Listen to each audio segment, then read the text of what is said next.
Assalamualaikum warahmatullahi wabarakatuh. Waalaikumsalam warahmatullahi wabarakatuh. Selamat datang ibu-ibu sekalian, bapak ibu guru yang saya hormati dalam kegiatan. Perkenalkan, nama saya Norman Setiadi. Saya CGP Angkatan 11 dari SMA Caringin. Yang kebetulan kegiatan hari ini saya akan mencoba untuk mendesiminasikan penerapan budaya positif. Ya,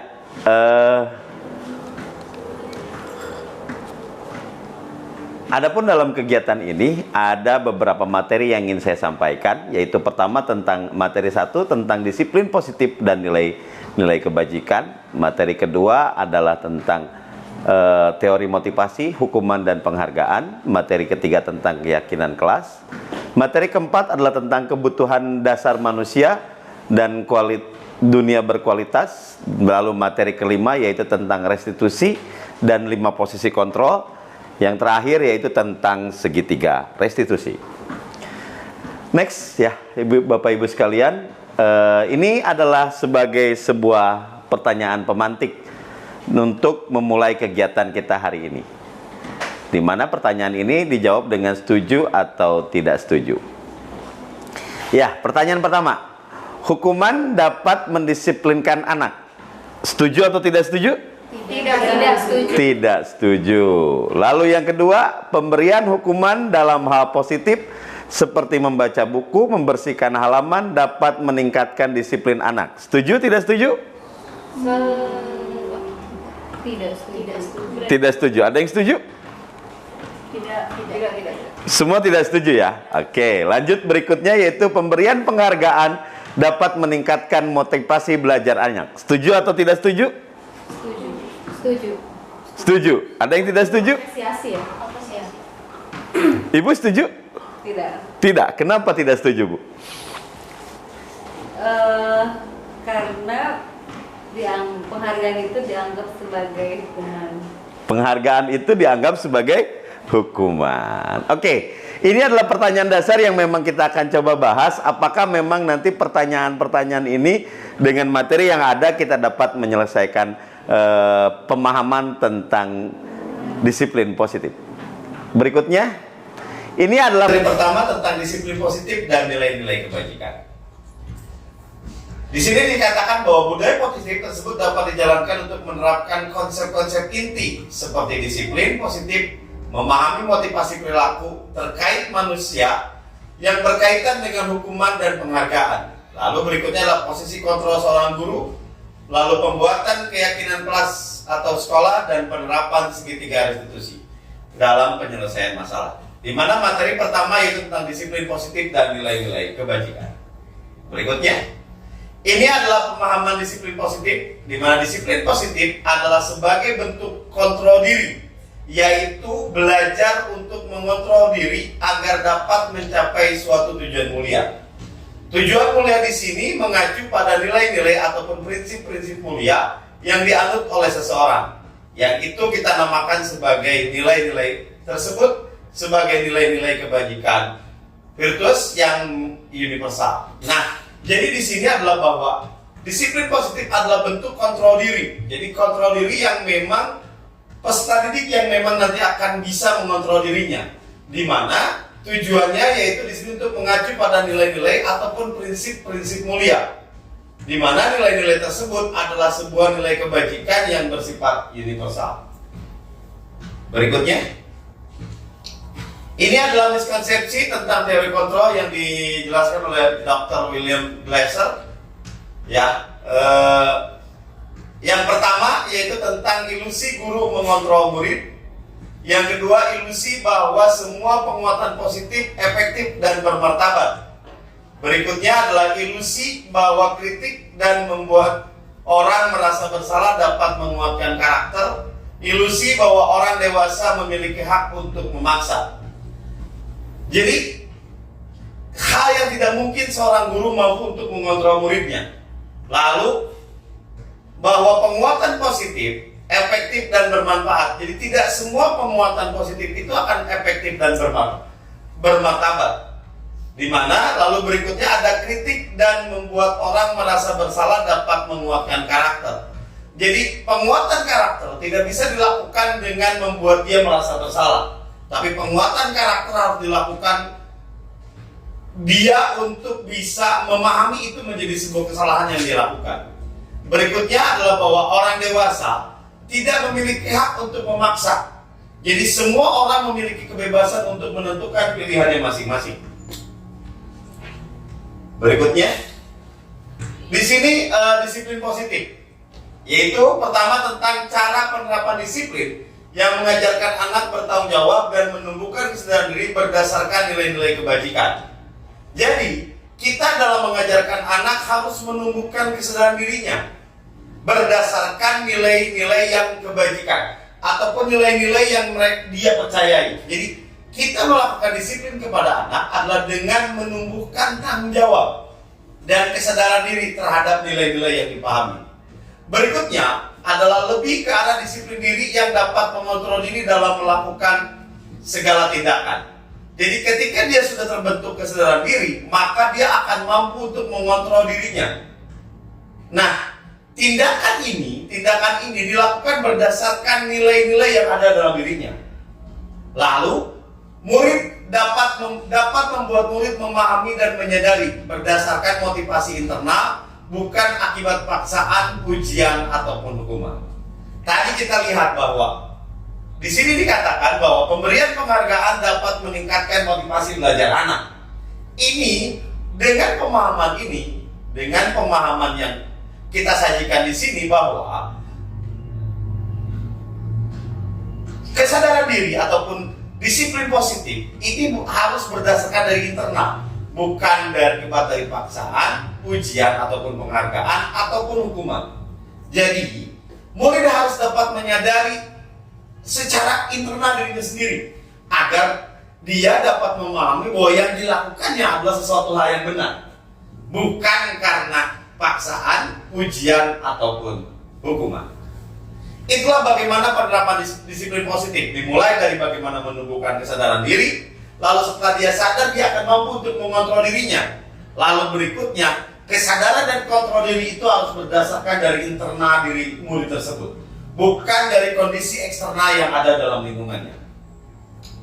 Berikutnya, ini adalah salah satu contoh stimulus, respon, dan bagaimana teori kontrol melihatnya. Misalkan, secara stimulus realitas,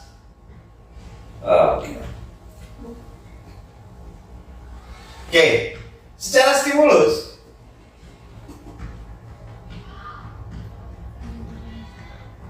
kegoyang ya. Siap. Siap, lanjut.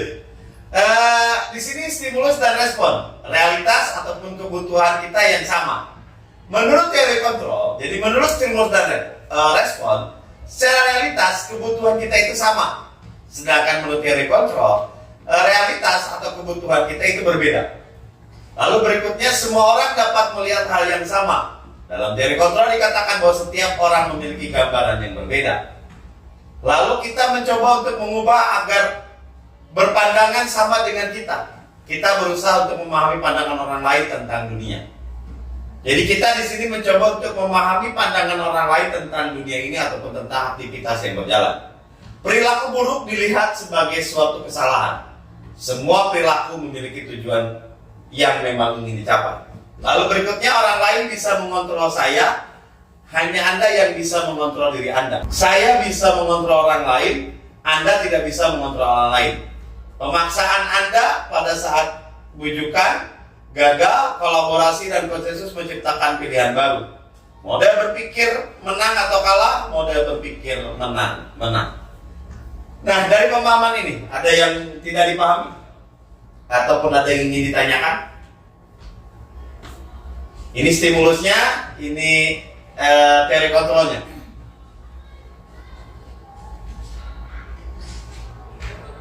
Bahwa kita harus melihat, misalkan bahwa kita harus melihat setiap orang itu berbeda. Jadi kita tidak bisa memiliki gambaran terhadap diri kita dan orang lain itu akan selalu berbeda. Jadi kita tidak bisa menyamaratakan.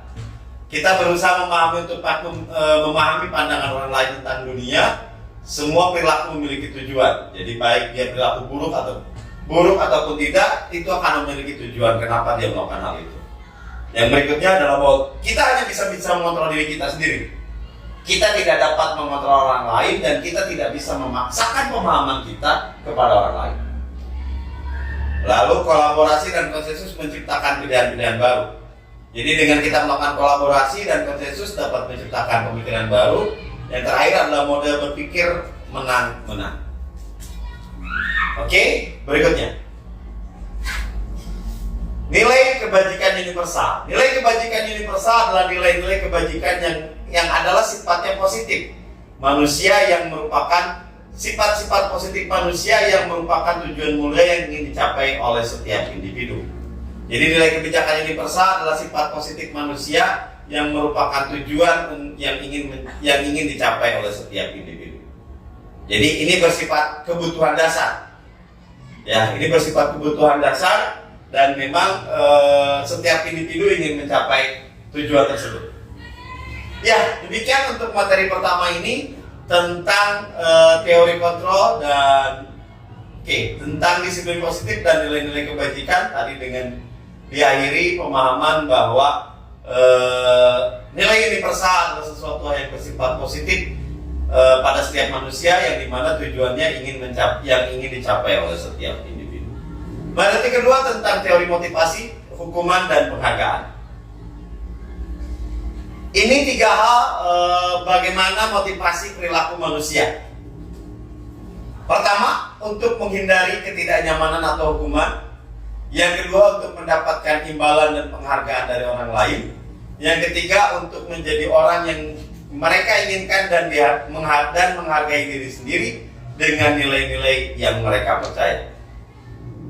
Oke. Menurut Bapak dan Ibu, dari ketiga jenis motivasi tadi, manakah yang saat ini paling banyak mendasari perilaku murid di sekolah kita? 1, 2, atau 3? Ada yang jawab 1? Perilaku murid di sekolah kita nih. Ada yang jawab 1? Ada. Ada yang jawab 2? Boleh acungkan tangannya? 2? Oke. Yang ketiga ada? Untuk menjadi orang yang mereka inginkan dan menghargai diri sendiri dengan nilai-nilai yang mereka percaya. Ada? Oke. Yang jawab 1 boleh acungkan tangannya? Oke, Bapak dan Ibu yang masih berpikir bahwa memang masih ada untuk yang menghindari ketidaknyamanan ataupun hukuman. Jadi disiplin mereka terbangun karena untuk menghindari ketidaknyamanan dan hukuman. Untuk yang nomor 2, yang nomor 2 adalah untuk mendapatkan imbalan ataupun penghargaan dari orang lain. Yang ketiga adalah untuk menjadi orang yang mereka inginkan dan menghargai diri sendiri dengan nilai-nilai yang mereka percaya. Lanjut. Nah, menurut Diana Goshen dalam bukunya Restructuring School Discipline menyatakan ada 3 motivasi perilaku. Jadi ini adalah bentuk pemahaman yang memang dikeluarkan oleh Diana Goshen dalam bukunya Restructuring School and Discipline, di mana tadi bahwa siswa ataupun perilaku manusia adalah untuk menghindari ketidaknyamanan ataupun hukuman, untuk mendapatkan penghargaan dari orang lain. Yang ketiga adalah untuk menjadi orang yang mereka inginkan dan menghargai diri sendiri dengan nilai-nilai yang mereka percaya. Kita berharap bahwa anak-anak murid kita nanti ada dalam posisi 3 ya, secara keseluruhan, karena memang di sini ini menjadi sebuah pemahaman bagi mereka sendiri dan mereka sudah bisa mengontrol dirinya dan mengaktualisasikannya dalam kehidupan. Ini perbedaan pemahaman tentang hukuman dan konsekuensi. Jadi hukuman bersifat tidak terencana dan tiba-tiba. Hukuman bersifat satu arah. Hukuman berupa fisik ataupun psikis.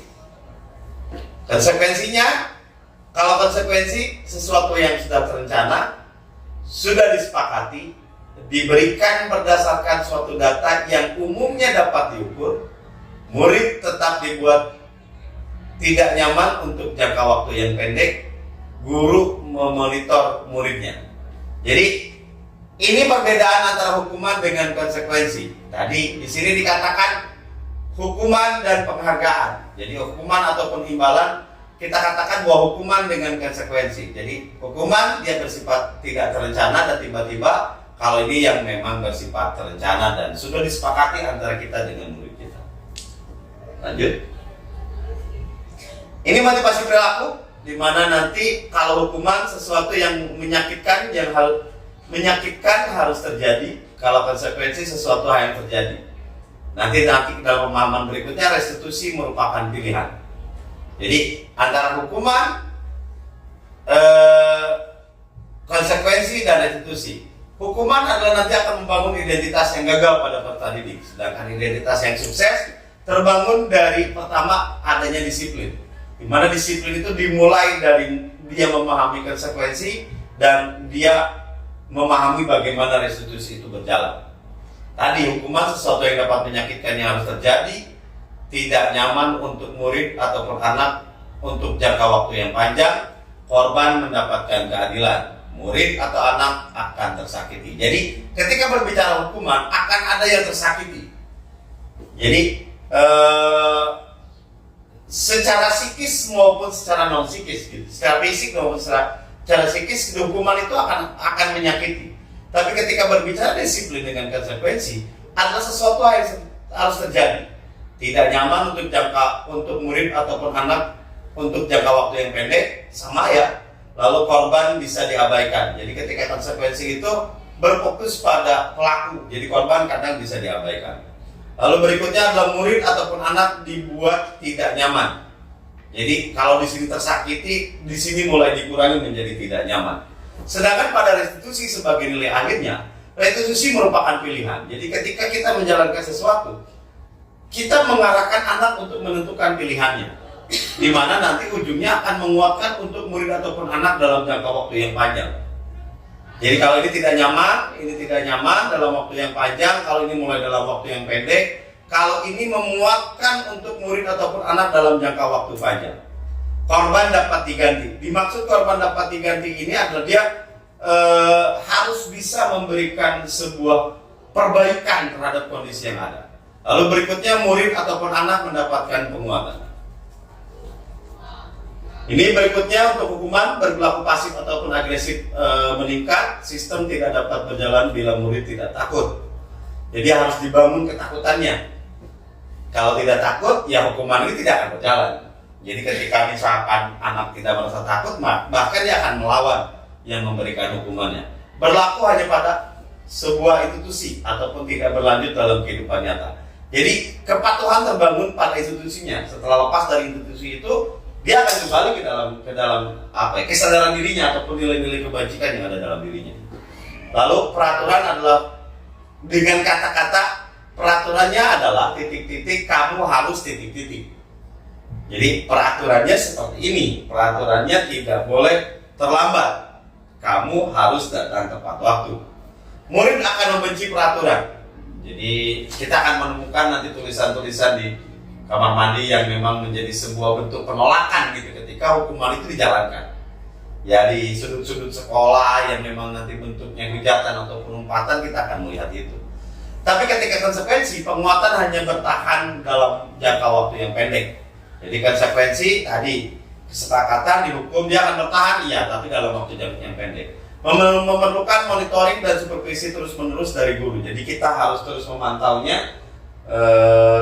Setiap saat perkembangan anak itu terus harus kita awasi segala macam. Lalu membantu peran mengikuti peraturan dalam masyarakat, membantu penerapan mengikuti peraturan dalam masyarakat. Tadi ketika memang nilai-nilai yang ada dalam masyarakat dengan institusinya sama, itu akan berlanjut. Tapi ketika berbeda, ya dia akan berubah. Bentuk pertanyaannya apa peraturannya? Jadi kita menanyakan, nah mampukah kamu melakukannya? Kalau misalkan dia mampu, dia kita ucapkan terima kasih. Ini bentuknya, bentuk diksinya nanti. Murid ataupun anak menghormati peraturan. Sedangkan pada institusi adalah bahwa perilaku itu akan masalah dapat terpecahkan. Murid belajar bertanggung jawab untuk perilakunya. Jadi dia bertanggung jawab terhadap hal yang dia lakukan. Jadi dia tidak lagi melakukan itu menjadi sebuah ini sebuah konsekuensi, ini sebuah hukuman, tapi merupakan kesadaran dalam dirinya sebagai bentuk tanggung jawab terhadap perilaku yang dilakukannya. Fokus pada pemecahan masalah dalam jangka waktu panjang. kegiatan ini akan menjadi sangat lama karena memang kita akan mencoba untuk membentuk pemahaman pada peserta didik. Lalu apa yang kamu yakini? Jadi kalau di sini peraturan, kalau di sini kita tanyakan keyakinannya. Lalu apa yang bisa kamu lakukan untuk memperbaiki masalah ini? Jadi kita menuntut dia untuk berpikir bagaimana masalah ini diperbaiki. Jadi dia harus mencari solusi terhadap hal yang dilakukan. Yang berikutnya adalah murid ataupun anak menghormati dirinya dan orang lain. Ini perilaku negatifnya, awas kalau dilakukan lagi, ya nanti awas kamu, saya hukum. Mode paksaan, mendorong atau menyalahkan diri, konsep diri buruk. Jadi konsep diri itu adalah pemahaman terhadap diri anak itu menjadi sangat buruk. Yang berikutnya adalah murid ataupun anak belajar menyembunyikan kesalahan. Jadi tingkat kejujurannya karena memang ketika dia jujur dia akan dihukum.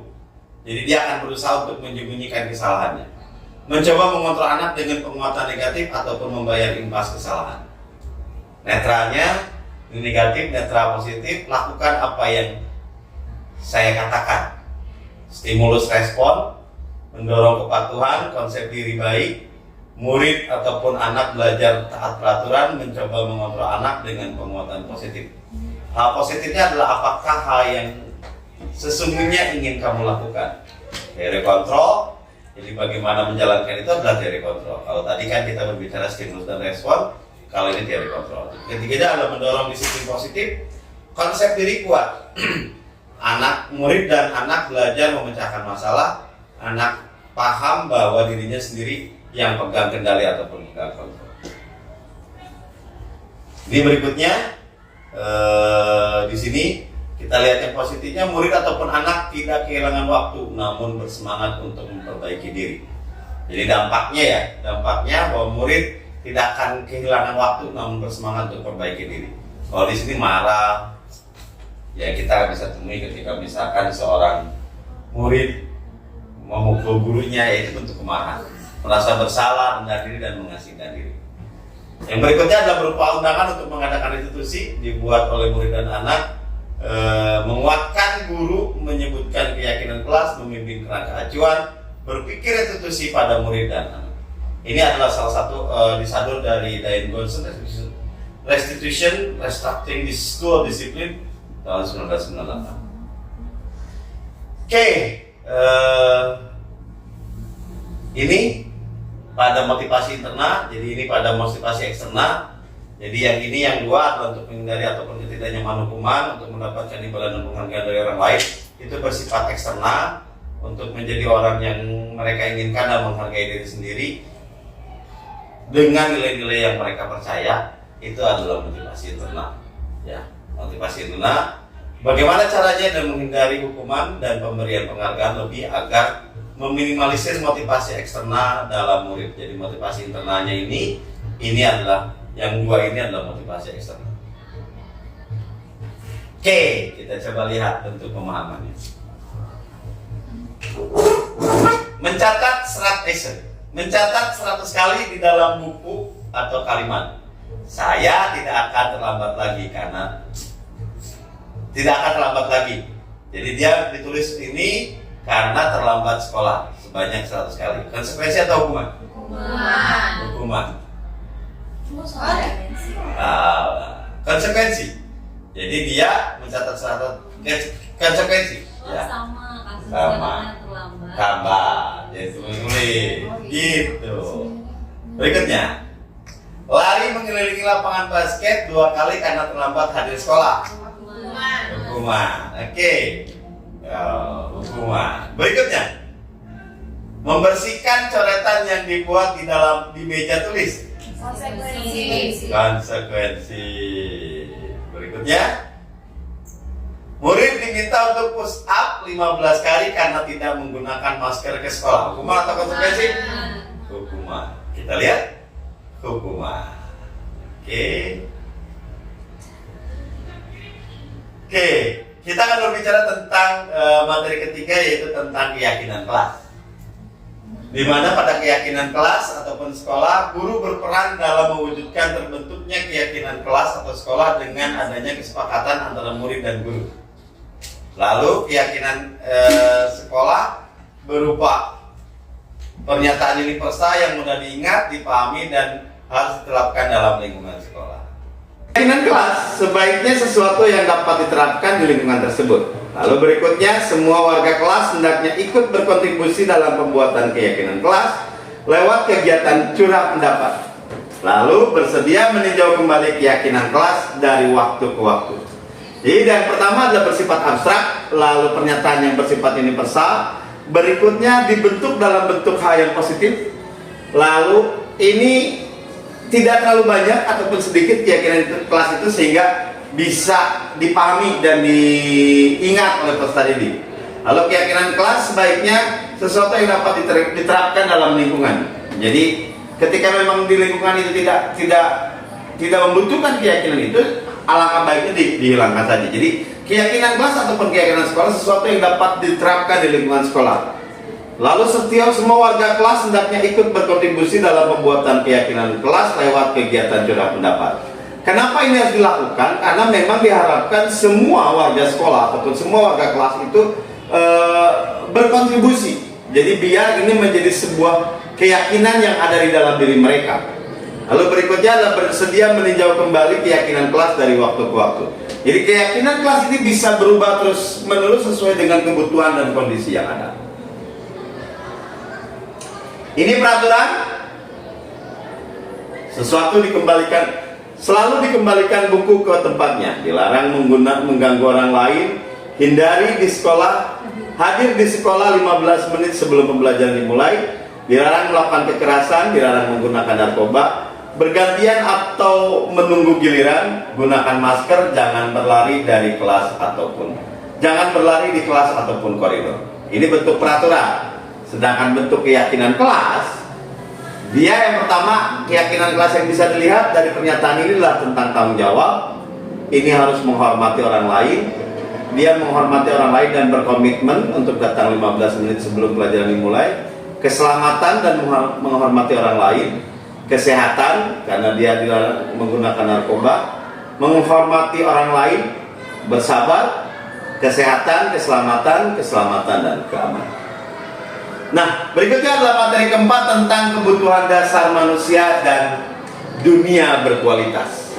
Ini sesuatu hal yang memang kita harus bisa capai dari setiap individu, baik itu siswa maupun diri kita sendiri sebagai seorang guru. Yang pertama, kebutuhan dasar yang harus dimiliki adalah kemampuan bertahan hidup. Kemampuan bertahan hidup ini lebih cenderung bagaimana pemenuhan kebutuhan dasar seperti makan, minum, lalu misalkan menggunakan MCK, itu merupakan kemampuan untuk bertahan hidup. Jadi sesuatu hal yang ketika memang tidak dilakukan secara terus-menerus, keselamatan hidupnya akan terganggu. Yang kedua adalah kasih sayang dan rasa diterima. Ini kebutuhan yang kedua adalah tentang bagaimana rasa kasih sayang dan rasa diterima. Baik anak maupun guru harus memiliki kondisi ini, karena memang kasih sayang dan rasa diterima itu kadang juga berlaku untuk guru gitu. Yang dimana ketika misalkan dia masuk ke dalam sebuah lingkungan baru, dia tidak akan bisa dengan serta-merta merasa diterima dan disayangi oleh lingkungan yang ada.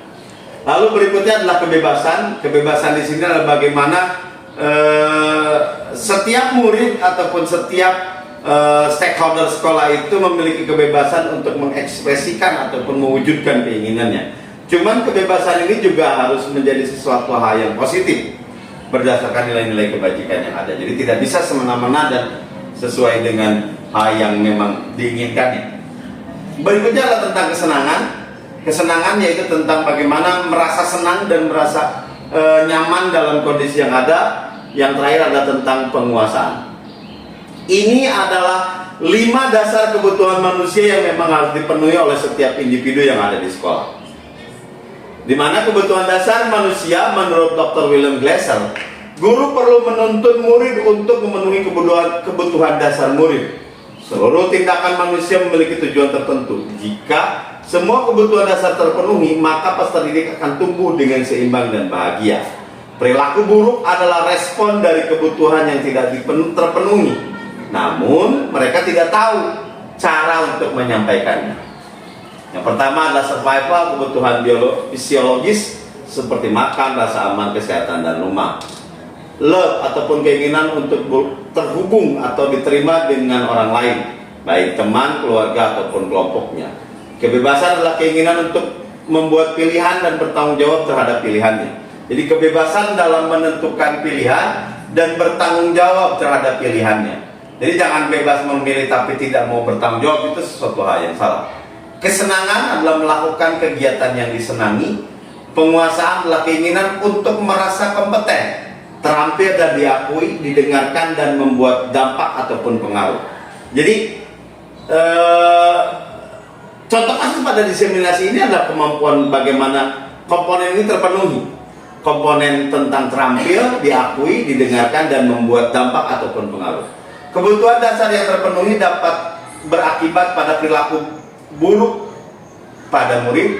Guru harus mencari tahu alasan ataupun tindakan tersebut dan kebutuhan apa yang belum terpenuhi, seperti mencari alasan mengapa mereka melakukan hal tersebut. Jadi kita sebagai guru harus mampu untuk bisa memenuhi 5 kebutuhan dasar murid ini.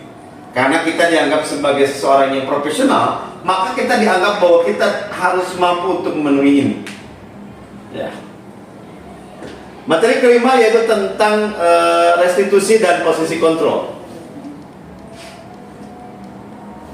Posisi kontrol guru, tujuannya yaitu mempelajari 5 posisi kontrol, di mana guru dapat melakukan refleksi atas disiplin yang dijalankan selama ini dan dampaknya untuk murid-muridnya.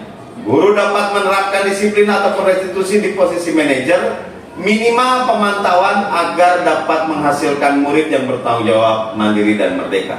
Di sini ada 2 hal, yaitu tentang posisi manajer dan minimalnya di posisi pemantauan.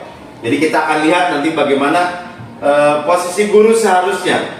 Karena di sini ada 5 yang diungkap, baru 2 yaitu tentang manajer dan pemantau. Guru dapat menganalisis secara kritis, reflektif dan terbuka atas penemuan diri yang didapatkan dari mempelajari 5 posisi kontrol. Jadi ini tujuan dari mempelajari 5 posisi kontrol, yaitu bagaimana guru dapat melakukan refleksi atas disiplin yang dijalankan selama ini dan dampaknya pada muridnya. Ini ada 5 posisi kontrol. Pertama, penghukum, pembuat rasa bersalah, teman, pemantau, dan manajerial ataupun manajer. Penghukum berarti yang menghukum. Jadi guru yang membuat anak merasa bersalah terhadap apa yang dilakukannya. Lalu menjadi teman. Jadi teman berbagi ataupun teman bercerita tentang kesalahan, dan kita harus mampu untuk mengarahkan agar mereka bisa menjadi lebih baik. Yang keempat yaitu posisi pemantau, di mana kita memantau bagaimana peserta didik menjalankan fungsinya sebagai murid dengan kesepakatan kelas yang sudah kita bangun. Yang terakhir adalah posisi manajer, di mana kita diharapkan mampu untuk meng-guide ataupun menuntut peserta didik untuk menjalankan aturan ataupun kesepakatan dengan baik. Ini 5 posisi kontrol. Yang pertama nanti motivasi, jadi guru berbuat sebagai sebuah motivasi.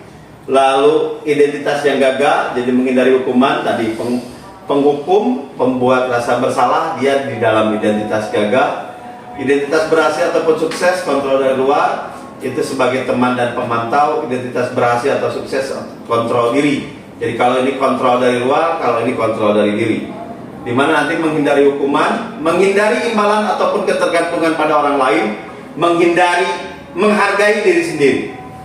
Di sini dikatakan, guru berbuat apa yang dia lakukan sebagai penghukum, menghardik, menunjuk-nunjuk, menyakiti ataupun menyindir. Nah, ini yang harus kita hindari. Lalu berikutnya adalah pembuat rasa bersalah, berceramah dan mengatakan seharusnya titik-titik ibu ataupun bapak kecewa karena titik-titik. Itu sebagai pembuat bersalah. Sebagai teman, membuatkan alasan-alasan untuk muridnya. Lalu sebagai pemantau, menghitung dan mengukur. Oh, kalau misalkan kamu pelanggaran ini poinnya segini, nanti kamu akan dapat hukuman seperti ini. itu pemantau. Karena di sini ada aturan. Manajer mengajukan pertanyaan, kenapa kamu melakukan hal ini? Apa yang kamu inginkan ketika kamu melakukan hal ini? Itu posisi manajer. Lalu misalkan ini guru berbuat ya. Kalau ini guru berkata, kalau kamu tidak melakukannya, awas ya, rasakan nanti Bapak hukum. Itu ketika dalam bentuk perkataan. Kalau ini kan dalam menghardik, nunjuk-nunjuk, menyakiti, menyindir, nah itu dalam bentuk perbuatan. Pembuat rasa bersalah. Kamu seharusnya kamu sudah tahu ibu lelah sekali mengatakannya. Ibu stres gara-gara kelakuan kamu yang titik. Sebagai teman, ayo lakukan demi ibu ataupun lakukan hal ini demi bapak. Tolong kamu coba disiplin untuk ibu nih, hargai ibu. Nah itu sebagai teman. Masa kamu tidak mau? Ingat tidak, ibu pernah bantu kamu misalkan mencari informasi tentang apa. Lalu pemantau, apa peraturannya? Kamu datang terlambat, tahu apa peraturannya kalau misalkan terlambat? Nah itu sebagai pemantau. Lalu sebagai manajer, apa yang kita yakini, apa yang bisa kita kerjakan untuk memperbaiki masalah ini? Nah, apa yang kita yakini nih? Apa yang kita lakukan? Kamu yang lakukan itu benar atau salah? Menurut kamu itu benar atau salah? Jadi kita mencoba untuk menjadi manajer. Hasilnya, ketika melakukan itu, ketika penghukum memberontak dan menyalahkan orang lain ataupun berbohong, lalu menyembunyikan ataupun menyangkal dan berbohong, ketergantungan. Jadi akan selalu minta tolong sama gurunya. Menyesuaikan diri bila diawasi. Kalau nggak diawasi, ya balik lagi ke habitat asalnya. Yang manajer adalah menguatkan pribadinya. Kaitan dengan dunia berkualitas, di mana ketika menghukum, murid meletakkan guru di luar dunia berkualitas. Pembuat rasa bersalah, murid meletakkan guru di dalam dunia berkualitas. Guru di luar, meletakkan guru di dalam. Guru sebagai orang yang sangat penting di dunia berkualitas. Naik nih grade-nya. Meletakkan guru, peraturan dan hukum di dunia berkualitas. Murid meletakkan guru, peraturan dan hukum di dunia berkualitas. Murid meletakkan dirinya sebagai individu yang positif di dalam dunia berkualitas. Jadi kalau ini guru meletakkan guru, peraturan dan hukum. Kalau ini guru. Jadi di luar, ini di dalam. Ini hak di dalam sebagai orang yang sangat penting. Kalau ini guru, peraturan dan hukum, jadi tidak hanya guru saja. Yang ini meletakkan dirinya sebagai individu yang positif di dalam dunia berkualitas. Murid berkata ketika dihukum, biarkan saja, nanti juga marah-marah lagi. Itu tanggapan murid. Lalu ketika pembuat rasa bersalah, murid akan berkata, maafkan saya ya Pak, ketika sebagai teman saya pikir bapak atau ibu teman saya, ternyata nggak mau bantuin. Berapa banyak bintang yang saya harus peroleh, bukan binatang ya, bintang. Maaf salah. Berapa halaman yang harus saya tulis, nah gitu. Jadi kan kalau ini halaman, kalau ini bintang, jangan binatang gitu. Lalu bagaimana cara saya bisa memperbaiki keadaan? Nah ini yang diharapkan dari setiap murid. Dampaknya dalam kehidupan sehari-hari adalah murid ketika dihukum akan mengulangi kesalahan, merasa rendah diri. Karena apa? Karena dia akan menyembunyikan dan menyangka tentang apa yang dilakukan. Lemah dan tidak mandiri sehingga tergantung pada orang lain tadi, karena dia bergantung pada gurunya. Menitik beratkan pada sanksi ataupun hadiah untuk dirinya. Jadi kalau dia melakukan pelanggaran, dihukum. Kalau dia tidak melakukan pelanggaran dan berlaku positif, dapat hadiah. Nah itu sebagai nanti penghukuman, pemberi hukuman dan pemberi hadiah. Mengevaluasi diri bagaimana cara memperbaiki dirinya. Nah ini yang diharapkan. Jadi diharapkan nanti pada sisi misalkan guru berkata, guru berbuat, hasilnya lalu pada murid, inilah yang diharapkan yang terjadi pada guru dan peserta didik. Nah, di mana manajer dikatakan bahwa guru berbuat sesuatu bersama murid, mempersilahkan murid mempertanggungjawabkan perilakunya. dan mendukung murid agar dapat menemukan solusi atas permasalahannya sendiri. Jadi pertama, kita mempersilahkan murid kita untuk menjelaskan apa yang terjadi. Lalu setelah itu kita dorong dia ataupun kita arahkan dia untuk bisa bertanggung jawab terhadap pilihannya. Lalu berikutnya, ketika memang dia sudah mempertanggungjawabkan perilakunya, diharapkan murid mulai mencoba untuk menemukan solusi. Jadi ketika menemukan solusi itu, kita harus memberikan guidance, menuntun dia untuk menemukan solusi terhadap persoalan-persoalan yang dia hadapi. Lalu posisi manajer mengacu pada restitusi yang dapat menjadikan murid sebagai manajer bagi dirinya sendiri, sehingga terciptanya identitas positif ataupun berhasil pada diri murid. Nah, di sini diharapkan bahwa kita sebagai guru yang bersifat manajer membuat murid kita menjadi manajer berikutnya. Jadi kita menjadi manajer untuk diri kita dan kita mengarahkan murid kita untuk menjadi manajer terhadap dirinya masing-masing. Sehingga ketika dia sudah mampu untuk mengelola dirinya sendiri, kita tidak akan perlu lagi mengawasi dia. Karena itu sudah menjadi kontrol, sudah menjadi kesadaran dalam dirinya, dan itu menjadi nilai-nilai dalam dirinya sendiri. Pernyataan-pernyataan. Siapa yang mengatakan, saya kecewa sekali dengan kamu, titik-titik. Kamu tidak pernah benar. Kamu tidak pernah benar melakukannya. Ayolah, lakukan demi ibu dan bapak. Apakah kamu mau mendapatkan stiker dan bintang hari ini? Bintang. Bagaimana kamu bisa menyelesaikan masalah ini? Kamu selalu yang paling terakhir. Nah, dalam kelima ini sebagai apa? Rasa bersalah. Oke, kalau yang ini penghukum. Kalau ini teman. Kalau ini pemantau. Kenapa pemantau? Karena ada imbalannya. Apa imbalannya? Oh, dapat stiker bintang. Ini manajer. Kalau ini membuat rasa bersalah. Penghukum.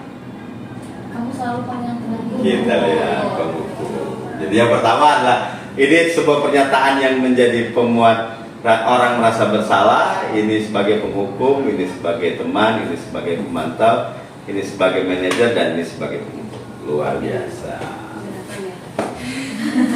Ini materi terakhir tentang segitiga restitusi sebagai penutup. Kenapa dikatakan saya tempatkan terakhir? Karena di sini diharapkan guru memahami restitusi sebagai salah satu cara menanamkan disiplin positif pada murid sebagai bagian dari budaya positif di sekolah.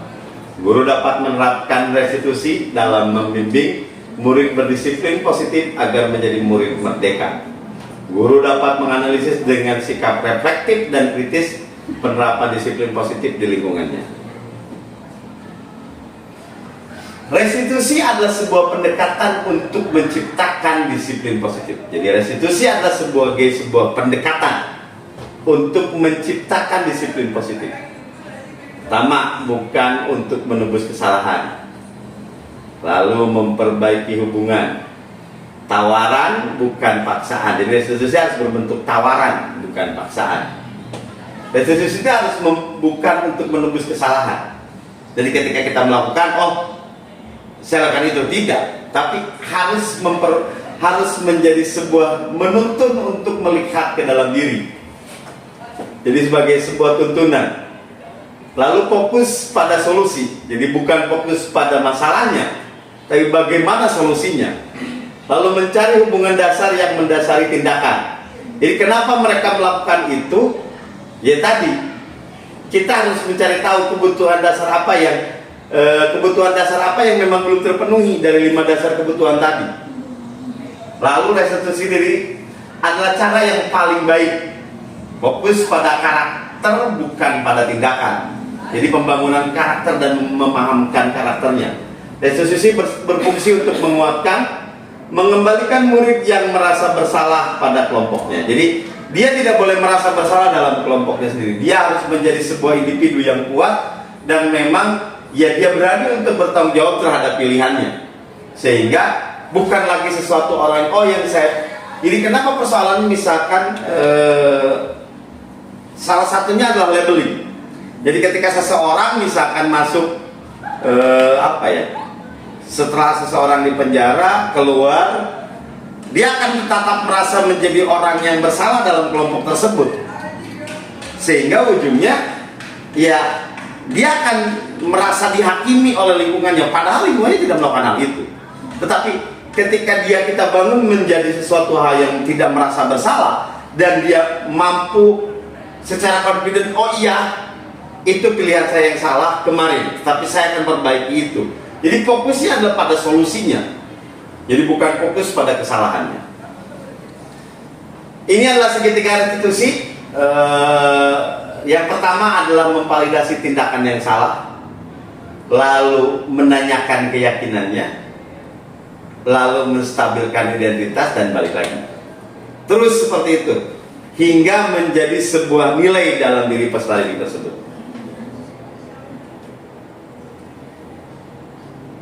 Bisa dari sini, walaupun memang enaknya dari sini dulu, dari mulai menstabilkan identitas, lalu validasi tindakan yang salah, lalu menanyakan keyakinan. Sudah ada tanyakan keyakinan, balik ke DI kalau dia bisa terus seperti itu. Nah, ini adalah teori kontrol ataupun teori pilihan menurut Dr. William Glasser tentang disiplin positif. Jadi kita mulai dari misalkan tadi, Anda tidak bisa mengontrol orang lain, hanya Anda yang bisa mengontrol diri Anda. Semua perilaku memiliki tujuan. Model berpikir menang-menang, kolaboratif dan konsensus menciptakan pilihan-pilihan baru. Realitas kebutuhan kita berbeda. Kita berusaha memahami pandangan orang lain dengan dunia. Setiap orang memiliki gambaran yang berbeda. Oke, Anda tidak bisa mengontrol orang lain, hanya Anda yang bisa mengontrol diri Anda. Turun menjadi makna disiplin, di mana belajar kontrol diri dengan menggali potensi kita agar tercapai tujuan mulia, yaitu sesuatu hal yang menjadi seseorang yang kita inginkan berdasarkan nilai-nilai yang kita hargai. Nah, ini nilai-nilai yang kita hargai.